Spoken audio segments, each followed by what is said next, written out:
Namaste. Nice standard. Today we are going to discuss the poem The Village Schoolmaster written by Oliver Goldsmith. So, Oliver Goldsmith, before starting the poem, we will just look into the introduction of Oliver Goldsmith. Oliver Goldsmith, in the page number 68 in your textbooks, Oliver Goldsmith was born in Longfield and was educated at the Trinity College, Dublin. He was awarded the degree of Doctor of Medicine. So he was educated as a degree of he got the degree of Doctor of Medicine, but he never practiced as a doctor. His major works are The Travellers, published in 1764, Vicar of Wakefield, published in 1766, The Deserted Village, 1770, and She Stoops to Conquer, published in 1773. This extract means this poem gives a character sketch of the village schoolmaster who taught the villagers there. So, it also gives an account of the views of the children and of the villagers of Auburn about the schoolmaster. So, this is about a schoolmaster from the imaginary city, Auburn, and imaginary schoolmaster and his character sketches. So, this is about a person who was a master in the school. So, some of the points about the schoolmaster, the character of the schoolmaster are written here. This is a character sketch of a schoolmaster. He was very severe and he was also a stern, both meaning same, strict and strict. He used to crack jokes to the children. He used to make calculations and surveys of the land. He used to argue without giving up. He used to argue without giving up. He had great admirers in the village. So, what characters with the main characteristics of this schoolmaster was, though he was very severe, why he was severe? He just wanted to show off that because of his knowledge, he doesn't want to be like giggling type or he doesn't want to show the people that he is not ordinary. And because of his knowledge and experience, he pretended before the people, villagers, that he is very severe and very stern. So look into the poem. The beside yon straggling fence that skirts the way without blossomed firs unprofitably gay. There in his mansion, skilled to rule, the village master taught his little school. So first three lines speaks about the place and the surrounding of the school.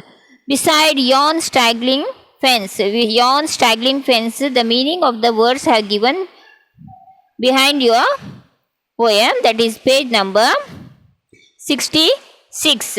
What is straggling? Spread out. So, yon over there. So, over there in the spread out field, there's in the skirts the way with the blossom firs unprofitably gay. So, with the firs in the midst of the greenery, there was a school. It is a school. And who was there? A man made to rule, a skilled man, experienced man made to rule. His experience, his knowledge has made to rule. Made to rule here refers to all the villagers, even the students, children, everybody used to obey him or used to give him respect. The village schoolmaster taught his little school. A man severe he was and stern in view. A man severe he was, very strict and stern in view. Not only he was severe or strict, even on his face, on his on his face and his looks, where that also was very severe. Severe to view, stern to view, and severe also. I knew him well. I knew him well. Who is I here? The poet is I here. I knew him well, and every taunt knew it. Even the person who has not gone to the school also know this person very well. Well, had the boarding tremblers learned to trace the day's disaster in his morning face. So even when we see him in the morning itself, if we see him, his face, we would come to know how the morning will be, how the day, remaining day, how it will be. We will come to know only by seeing his severe or stern face. Full well they laughed with counterfeiting glee. Full well they laughed. Who are they here? The students, the children are they here. Full well they laughed with counterfeited glee at all his jokes, for many a jokes had he. Full well the busy whispers circling around conveyed the dismal tidings when he frowned. So who laughed when he also used to crack jokes to the children, and even though full well they laughed with counterfeiting glee. What is counterfeiting glee here? What do you mean by counterfeiting glee? Turn the page. Counterfeiting glee means pretending joy. So the students, some jokes they understood and some jokes they did not understand. So just to be in his good book, that they wanted to impress him and to be in good book. So that is why they laughed at the jokes, whether they have understood the jokes or they have not understood the jokes. The master used to be circled always by the children. Full well the busy whisper circling round conveyed the dismal tiding when he frowned. So all used to talk about him. If he gets angry, if he shows his stiff face, then the villagers used to think that how much knowledge this person has, and they used to get scared by this schoolmaster. Yet he was kind, or if he severe in aught, the love he bore to learning was in fault. The village all declared how much he knew. So yet he was kind, though he had lot of knowledge, though he looked severe and stern, though he used to cut the jokes, but still he was kind enough, a kind person who used to help each and everyone in the village. Yet he was kind, or if he severe in aught, the love he bore to learning was in fault. So he had such a love for learning, and each and every subjects he want to learn, he want to acquire the knowledge around him, the knowledge of everything. Everything refers to everything in nature, whether it is maths or surveying or any subject, he wants to learn about this, and he wants to tell, or he wants to teach others about whatever he had learned. So this is what he had, it is his good quality that he is to learn and is to teach to others. The village all declared how much he knew. It was certain he would write and cipher too. So he can write and cipher too. Cipher means measuring. What they have given in the end of this lesson. Cipher, what do you mean by cipher here? Cipher means code secret message. Code secret message here means you can take it as a mathematics formulas. So decoding the formulas. In algebra you have got so many formulas and all these things he is to do very easily. So they thought he is decoding some secret message or something like that. It was a great thing. It was a big thing. That the villages are rustics. They don't know. They don't have such a knowledge as this man, this master, village school master had. So they used to think that this man has such a great knowledge, and he can write and he can cipher, that is decoding the message and all.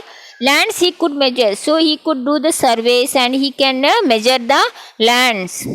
Terms and tides presage, and terms and tides presage here refers to he can forecast the weather, whether it will rain tomorrow, or whether if it rains, what will be the consequence, if it doesn't rain, what will be the consequence.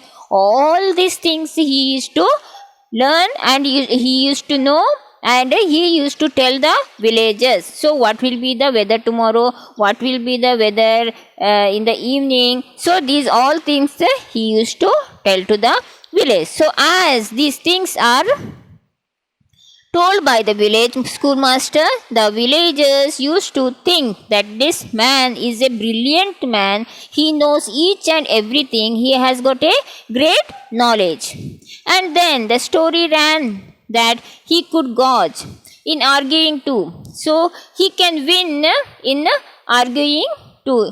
Even when if there is any argument, he used to argue with the villagers, even if he in arguing too the person owned his skill. So in arguing also he has a great skill. He had such a knowledge that he knows very well where to use which of the words, where to put what are the whatever knowledge he had, he has to put in the correct place, and used to most of the time he used to win the argument. Even if he didn't win, look at the next sentence here.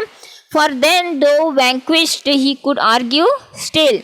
In arguing to the person owned his skill. For then, though vanquished. What do you mean by vanquished here? Turn the page and look. Vanquished means though he lost in argument, though he lost in argument, he has defeated in the argument, he never used to agree that he had defeated. He still used to argue to the extent that the other side, other people, the villagers should agree whatever he is saying, it should be correct only. That means such a great skill of argument the village schoolmaster had. For then, though vanquished, he could argue still. Even though he was defeated in the arguments, he used to continue the argument. While words of learned length and thundering sound. So in the thundering, the big voice he had, thundering means the voice, the sound of the thunder, thundering voice. That means the village schoolmaster not only had that knowledge, not only had the skill of argument, not only had the skill of joking, not only had the skill of measuring the land, and every skill, calculation, decoding, everything he had, still one more this thing he had was he had a good voice, a controlling voice that made the villagers wonder about this man's skills and talents. Amazed the gazing rustics. Gazing rustic here refers to the villagers.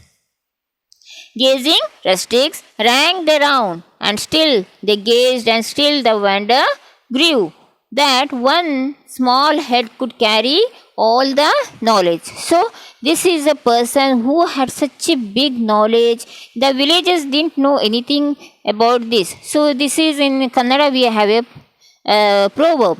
Alidavaniಗೆ ಉಳಿದವನೇ Gowda. Same like this, the man, he had a knowledge. Okay, he had a knowledge, he had a commanding voice, and he had the knowledge of calculations, surveying, decoding the messages, everything. He used to joke, and he used to keep himself in such a gentle way that people, the villagers used to wonder, such a small brain, such a person, he had a great talent, he must be a great gifted person. Gifted person means the God himself gives a person such a talent by birth. So whatever the villagers are thinking is actually not so. it is just how he has kept himself before the villagers, so that villagers should respect him. He should be known as the schoolmaster, stern and severe. It is the dignity, it is the gentlemanship he has kept in front of the villagers. So this is all about the village schoolmaster. The language used in the poem is quite difficult. So whenever you read this poem as many times as you can, and while you're reading, please keep a dictionary with you, so that every and each word's meaning, many of the words they have given behind your that poem in the glossary side, still you should keep a dictionary while reading as many times as you can. Please read the poem and try to answer. After this after viewing this video, try to answer the questions given behind the poem. And still I am giving you the poem question and answers given in the comprehensive section, but still you have to answer the questions given in the comprehensions. Try to answer those questions, and by that way you can learn the poem, and you can you can become a master in the poem. You can get a mastery over this poem. So read this. Till then, take care. Namaste.